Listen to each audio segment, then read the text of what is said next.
All right, guys. Welcome to the channel. I'm John, and we just finished up the Expanse A Telltale Series.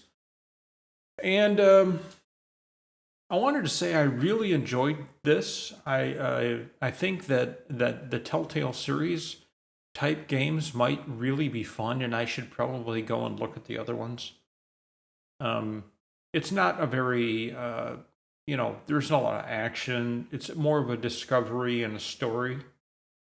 So, what did you guys think of this series? What did you think of this particular series of episodes?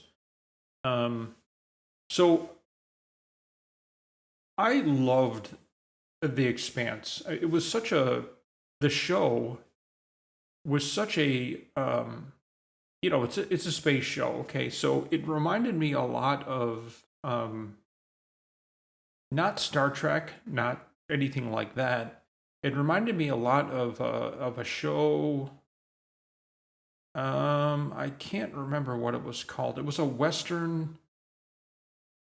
It was a western space series. It only had um, one season, but if you bought the DVDs, you could the DVDs, and I would imagine now you could stream it. But when you wanted to when you streamed it or bought it, there were like a number of episodes that never aired.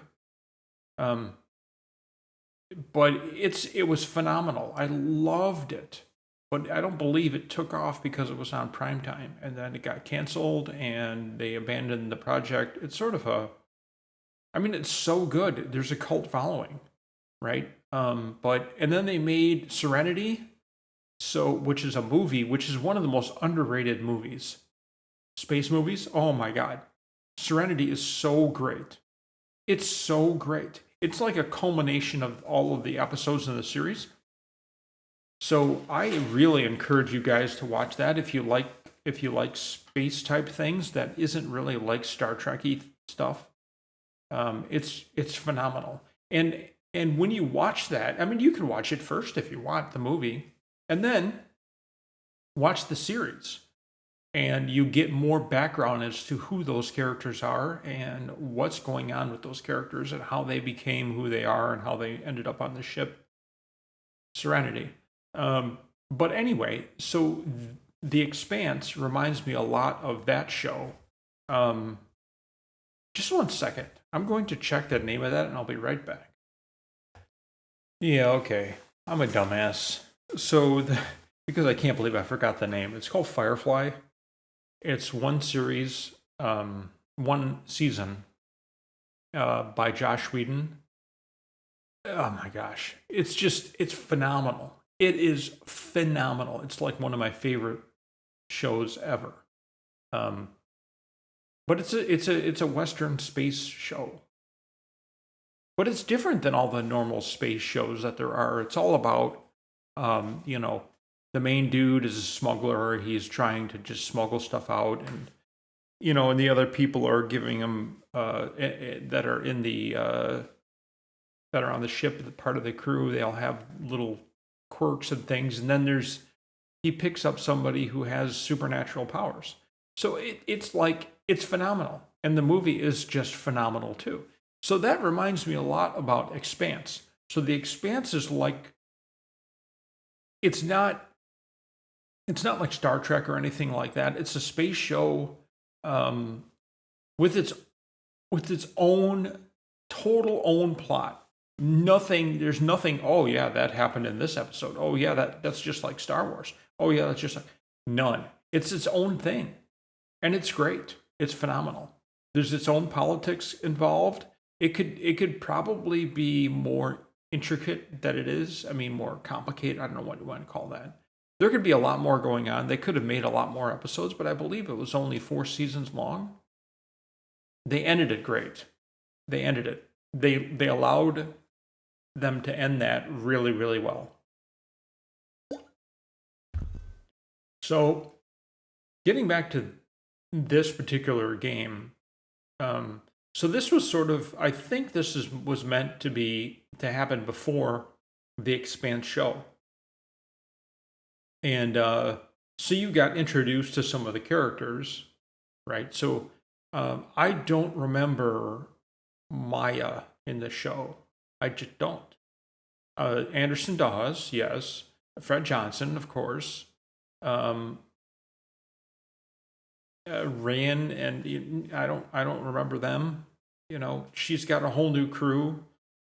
She's more of a belter, anti-inners, anti-earthers type role in it, but uh, she's phenomenal. This actress who did the voice stuff, she's so great as drummer in the actual show.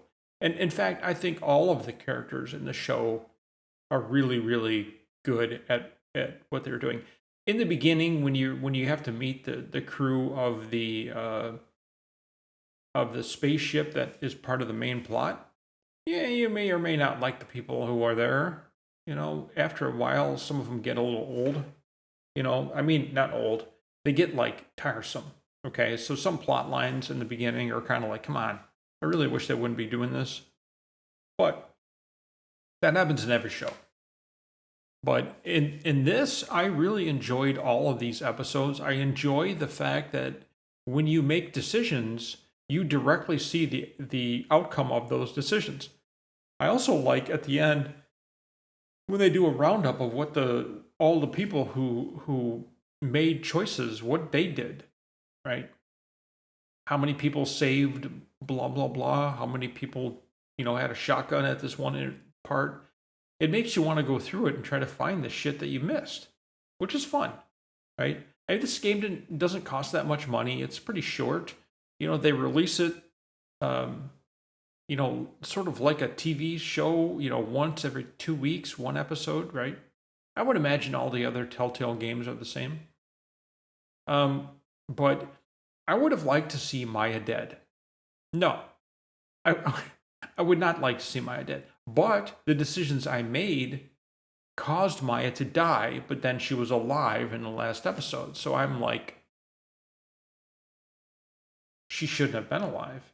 But then again, if she wasn't alive, would have the episode been as dramatic as it was? Because it was dramatic. It was. It was nice. It was emotional. It was nice. It was great. I think that it ended perfectly with Fred Johnson giving her an offer. I like Julie Mao appeared there. She's actually in the series too.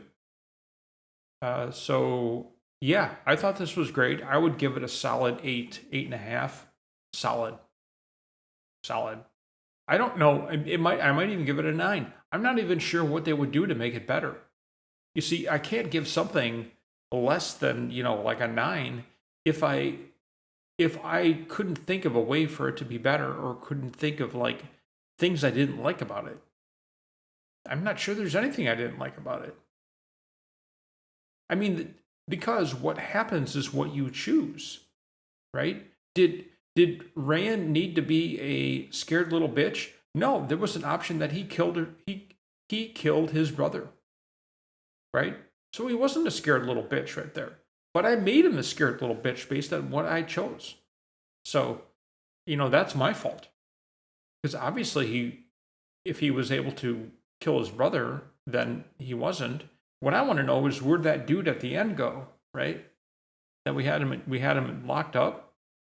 We got him out. He used his bottle to knock Arlen in the head, and then he ran away. That's just weird. He wasn't in that whole scene with the what's his face. Anyway, yeah. So this is great. We may do some more Telltale games, but I'm glad. I hope you guys enjoyed this. I really enjoyed making it. Yeah. So if there's more Telltale games out there, I'm gonna take a look. I'm gonna take a look at those. I'm not gonna do the Walking Dead ones. I'm just not, because that's old, and I'm a little over zombie stuff. I mean, I'm going to read about it, okay? I'll read about it. I'll read about it. I'll read about it. I'll read about it. I'll read about it, and then make a decision of whether we should play it on the channel. I think what we're going to end up doing next is we're going to be doing a combination of Lies of P and G Plus and the Resident Evil DLC. So thanks for watching, guys. Please subscribe, and we will see you soon.